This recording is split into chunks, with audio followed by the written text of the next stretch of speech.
நம்பிக்கையால் தீமைகளை வெற்றி கொள்வோம்.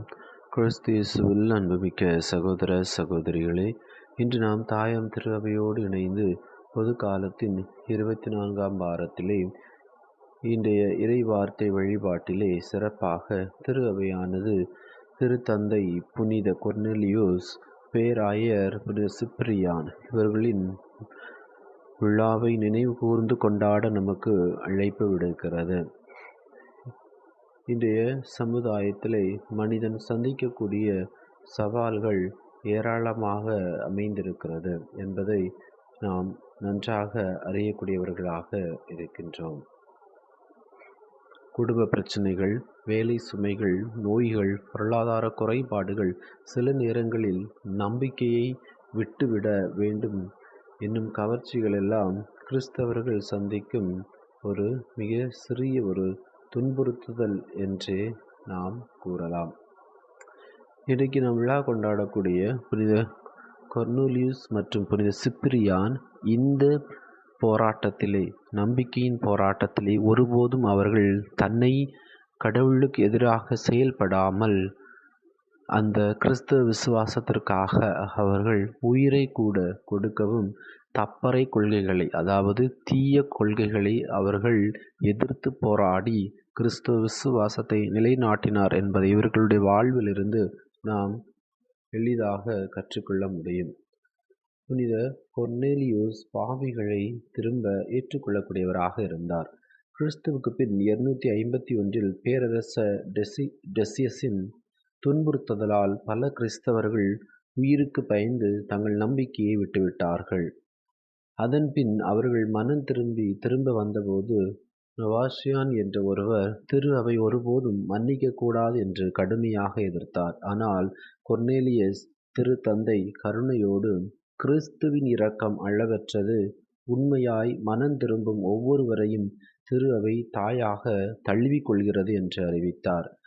திருத்தந்தை புனித கொர்னேலியஸின் வாழ்விலிருந்து நாம் கற்றுக்கொள்ளக்கூடிய பாடம்: இன்று நம்முடைய குடும்பத்தில் தவறு செய்பவர்கள் இருக்கிறார்கள். நாம் அவர்களை குற்றம் சொல்வதில் விரைவாக இருக்கிறோம். ஆனால் புனித கொர்னேலியஸ் போல நாம் அவர்களை மன்னித்து திரும்ப ஏற்கும் மனப்பான்மையுடன் இருக்க வேண்டும். இந்த ஏற்கும் மனப்பான்மை இல்லாமல் இருப்பதால் தான் குடும்பத்தில் அதிகமான உறவுகளில் விரிசல் ஏற்படுகிறது. எனவே ஒரு முறை தவறு செய்தார் என்று சொன்னால் அவர்களை மன்னித்து ஏற்றுக்கொள்ளக்கூடிய மனப்பான்மை நம்முடைய குடும்பங்களிலே நாம் உருவாக்க வேண்டும்.